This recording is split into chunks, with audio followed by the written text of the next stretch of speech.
Welcome back to the podcast, guys. Today we are joined by Jessica, who is the Chief Revenue Officer of an amazing AI company called Orb. Welcome, Jessica. Maybe you can start by telling us a bit about yourself and Orb and the recent rebrand, even. That's awesome. Thanks so much for having me, Jordan. I'm really excited to be here today. I'm a pretty boring person. I've been in sales for 15 years. I came up all the way from being an SDR. I started my career as an SDR. Like my first job in high school was calling out of the phone book. Don't look too closely for gray hairs. You'll find them. And most recently joined a company called Intel, who this week we've rebranded to Orb.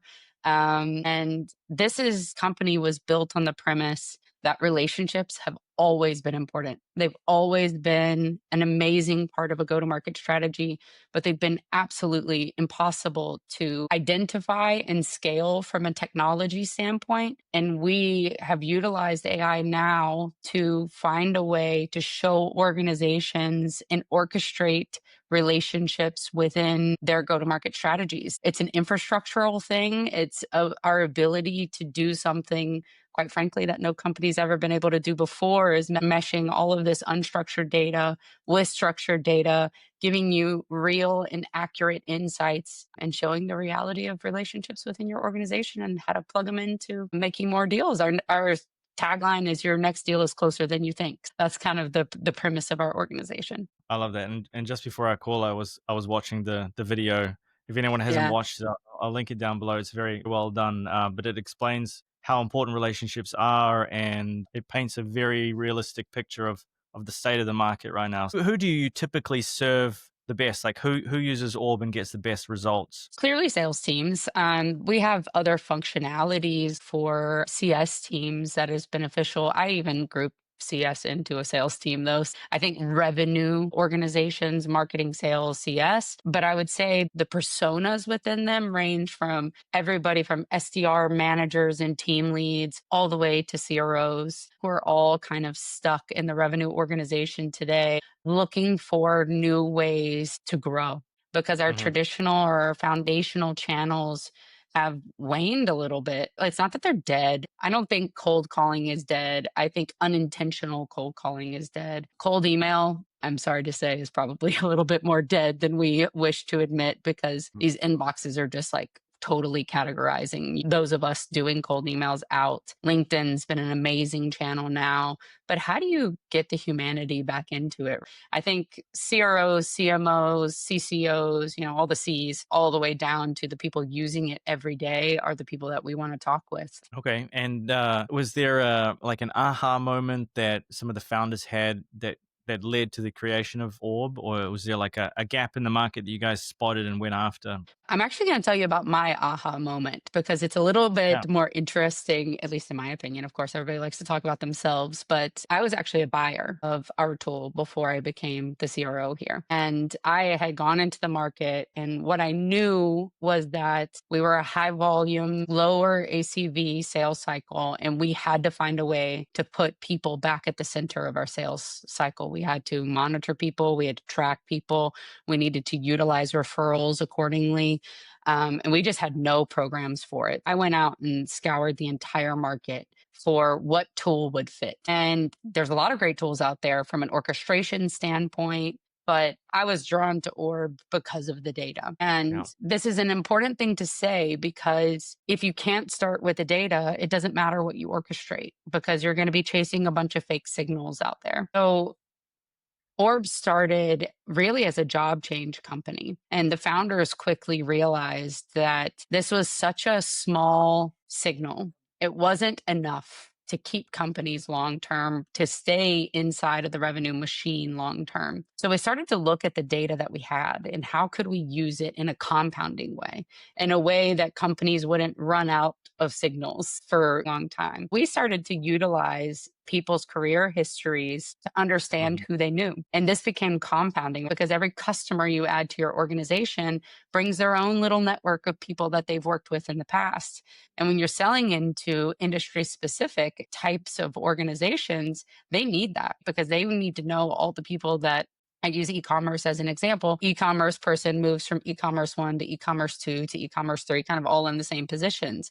That carries a Right. huge trail of people that could be potential introductions for them in the future. We've been able to leverage some of the data plus much, much more, but you have to come and do a demo with me to find out all the other data points to really scale the way that we can give these real relationships back to the companies. I think it was all about, for the founders, really identifying how do you take these really foundational data points and put them into a scaling mechanism. And I think that was where the aha came from, was starting from a place that might have been even diminishing returns over time and flipping that into a scalable compounding go to market funnel. Right. And obviously, you guys are using a ton of AI to do that. Right? Like, talk us through a little bit about the AI, and you don't need to give away the secret sauce around what Yeah. data points you guys are using, but anything you can share would be amazing. It's all about teaching the models how to identify real relationships. This is what nobody else is doing, in my opinion. Because think about relationships. Think about you and I, Jordan, as an example. You wouldn't show up in my CRM as a relationship. But you and I now have a relationship. We've met a couple Mhm. times. I'm on the podcast with you. We share similar goals of just wanting to educate ourselves and be out in the market and be as useful to other people as possible while also learning ourselves. But you wouldn't show up in my CRM as somebody that I could potentially leverage for an intro because our relationship is unstructured.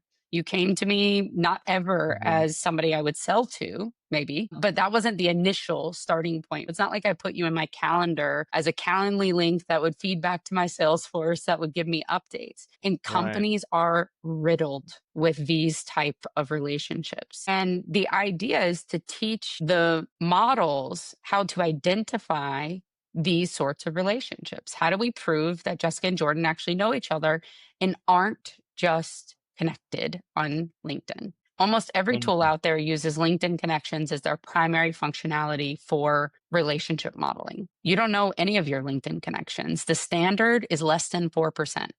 Less Yeah. than 4%. And you have to think about it like this has to be people that you, in order to do referrals, they have to be people you actually know, not just people you've heard of or follow their content on the internet. What we're teaching our models is how to identify when people worked together that they actually knew each other, where they worked, how long they overlapped for, what department were they in, what city, how big was the company, what are the chances that they actually knew each other. But we don't stop Uh-huh. there. We're also teaching models how to identify social relationships. There's key ways on different social media metrics to identify when people actually know each other through sentiments. And this becomes a really powerful tool, but it's really tricky to make sure that people really do know each other. But I don't want to take like, we are an AI first company for sure, but we don't believe in taking a human out of the loop. We don't believe our lead should be stuffed into another automated cadence. There needs to be a human. You need to treat them like you actually have a relationship with them and maintain that relationship and make sure that this process is a good process for them. It's still AI heavy on the identification and the orchestration, but with a human in the command seat. That makes a lot of sense. And something I wrote down you mentioned earlier was that you're putting the humanity back into all of this kind of outreach and stuff like that. And I love that. And so it's cool to hear you bring it full circle there. That sounds like an absolutely invaluable tool. And God knows how you do it with all the AI behind the scenes, but I love to hear that. What then have been some of the biggest challenges over the last 12 months that you must have faced working at Intel and now Orb? I imagine the Yeah. rebrand was probably pretty hectic as well. I mean, everything in startup life is hectic. Yeah. We're growing and fast, and we're learning to deal with that scale. And we're building a company for that scale. I don't think that anything has been overly complex. This is my fifth startup run. I'm in tune with what I'm doing here. I'm not really surprised by much. But I would say that the biggest challenge has been the awareness and education side. People just think relationships, oh, you're not doing anything new. But Uh-huh. when you ask that second question, well, how are you doing it? How are you scaling it? We call them relationship aware and relationship unaware. And it's a funny statement because who's relationship unaware? But it's about the scale around it. How do you take something that your company for sure has and scale it? And this is the idea behind it. And this is what we're doing. We still have a lot of education to do, a lot of understanding how to implement and build infrastructure around this. And Hmm. that'll be a challenge that we have until this white space that we're currently in is no longer white, but hopefully green and orange, like a little bit of orb everywhere you look. That's what our biggest challenge is today. And then looking forward to the future, what goals have you got on the horizon for Orb? And is there any exciting, I don't know, new AI features on the roadmap that you're planning on implementing, rolling out soon? For sure.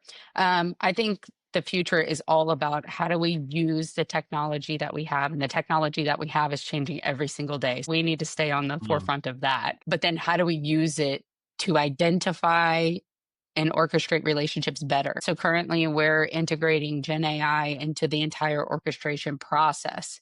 But first we need to teach the model, like, what is the best way to do it? What is the best way to go and ask somebody for a referral? What is the best way to make sure that you're doing it all at once and incentivizing it correctly? What is the best way to make an AE act now, to make them prioritize these relationship based sales first? What is the best way to change the hearts and minds of the sellers that we need to work with each and every day to think relationship first?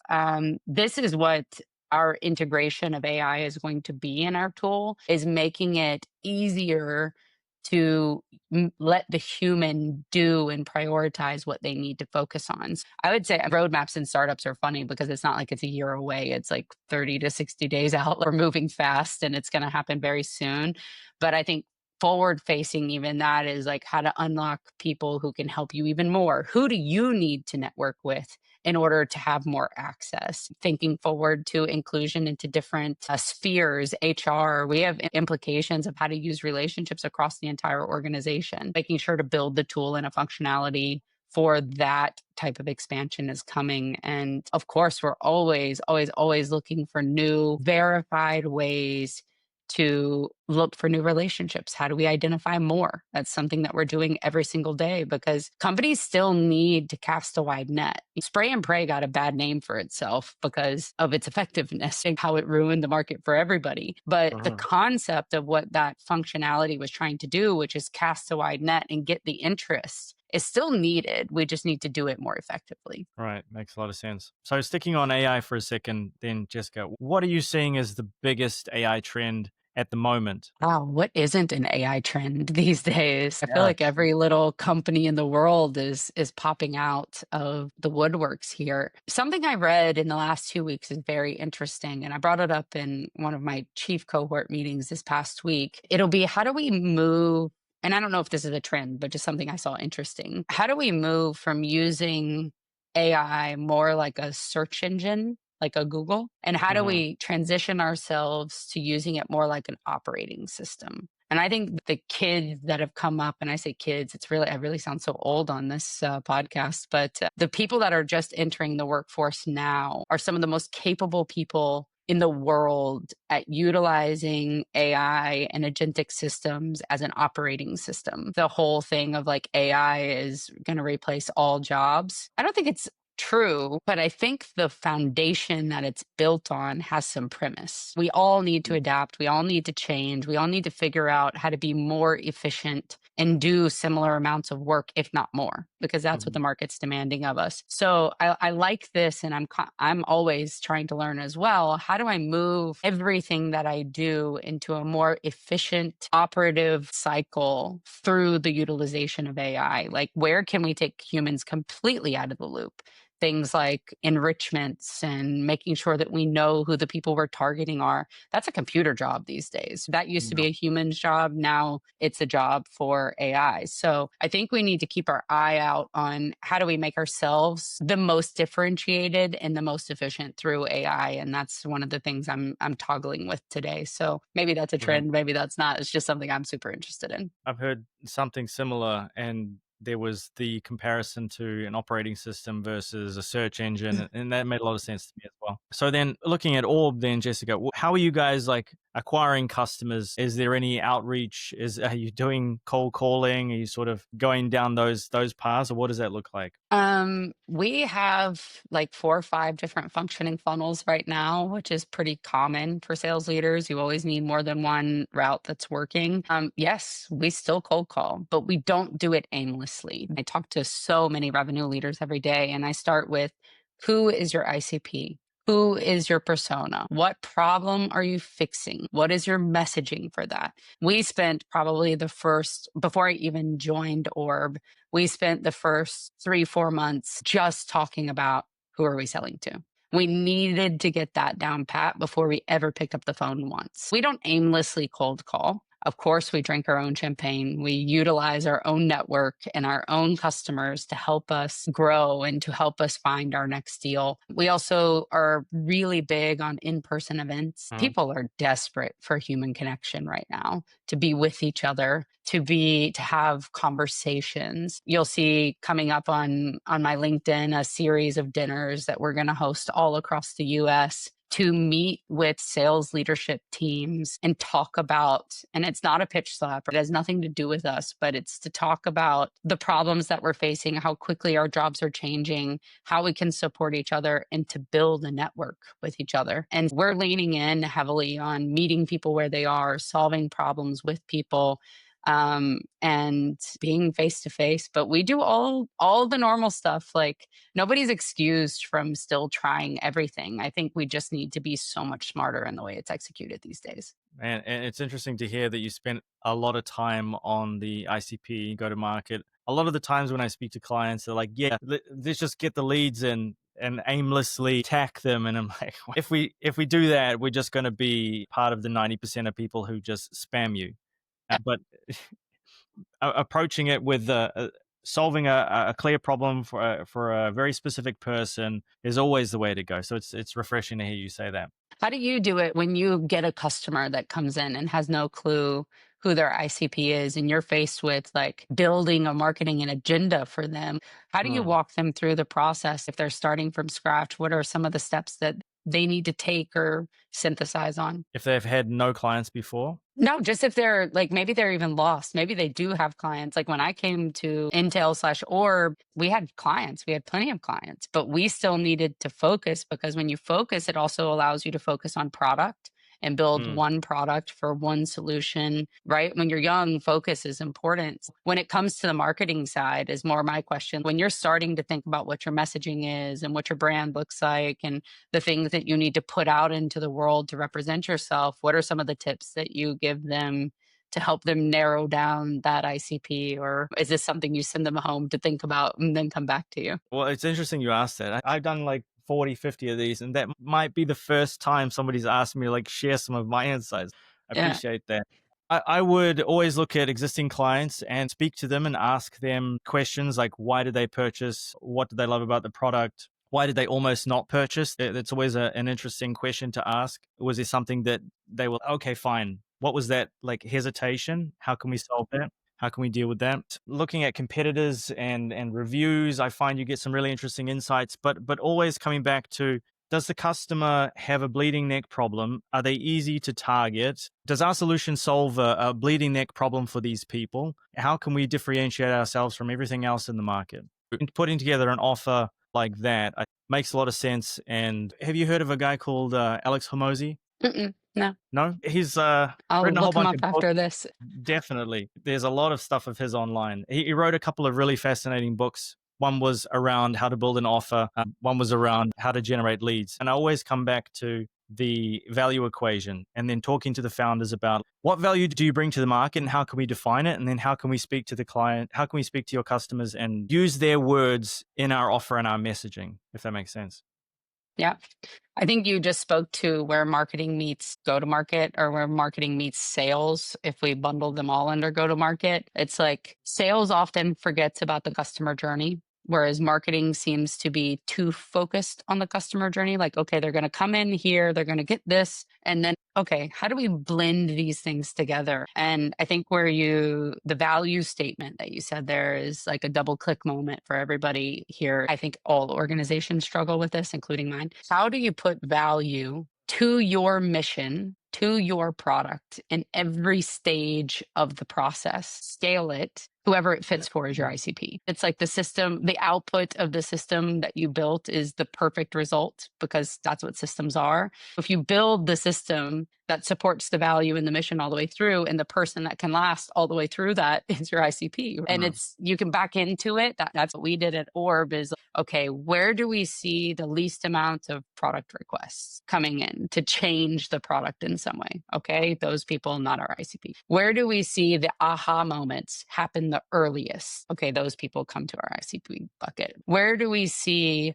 a lot of orchestration issues? Not ICP. And I think once you have 20, 30 customers, this becomes super easy. But in the early days, it's really hard to do this type of activity. And some of the things you just said is it's hard, but you must, it's a requirement. You must do it in today's world, or you just won't stand out because everything is so noisy. 100%. Really good insight. And finally, then, Jessica, a question I always like to ask is, let's say that we had a magic wand, we could wave it over a big problem right now and we could solve it like that. Well, what would that big problem be right now? It's a good question.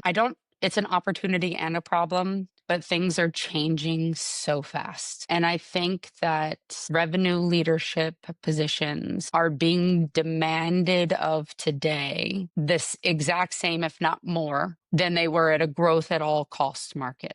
Growth at all costs meant we had tons of budget. We saw this in 2021, 2020 to 2022 kind of range. We could buy anything. Almost every system out there, every company out there has system overload because they went out 3 years ago and they bought everything because we were at a growth at all cost motion. Everything was just like, figure it out, throw people at it, throw systems at it. And today, CROs, CMOs, CCOs are being demanded. We still want the same growth, but you don't have all that money anymore. Money isn't cheap. The market is changing. CRO tenure is down. Why? Because the expectations are the same and the inputs are different. And it's a really hard job. So I think the magic wand would be a blueprint to navigate when things are changing so fast, how to do it. The reason that blueprint doesn't exist is because there's no one right answer. There's a different answer for every company. And it takes a lot of effort and steam to figure out what that answer is. But if your magic wand could fix it, it would be, give me the blueprint. Because most revenue leaders, they know how to execute. They know how to act. They know how to test. They know how to trial. But the problem is there's so much noise in everything. And it's a really hard job these days. The CROs and CMOs of today are going through something that this market has never felt before. I'm excited. It's an opportunity to learn and differentiate yourself and grow and figure out how to crack that nut. But it's also scary at times to be in the position where nobody can guide you because we're in the unknown. It's important now more than ever to build personal board that you fall back on and ask questions to people that are in the market doing the things that really matter. But your magic wand could fix that. I will buy it. Well, hasn't been implemented yet or created. We're working on it for sure. Cool. So if people are listening, Jessica, and maybe they want to check out Orb, where can they go? Or if they want to speak to you, how can they connect? You can find me on LinkedIn. My handle on LinkedIn is Jessica L. Robertson. Pretty easy to find, even though with the most basic name in the world. Orb.com, we have request a demo. My profile on LinkedIn has a request a demo that comes direct to me. I'm available. I'll throw out my email. I'm jess@orb.com. I'm more than happy to talk and have conversations with anybody who wants to chat. Feel free to reach out. Perfect. I really appreciate the insights, and it's pretty exciting to see what you guys are doing at Orb. I think it's solving a problem that really needs to be solved. I really appreciate that. Highly recommend anybody watching to go and check them out. I'll leave links in the description. But thank you again, Jessica, and thank you guys very much for watching. We will see you in the next episode. Thanks, everybody. Thanks, Jordan. Really appreciate it.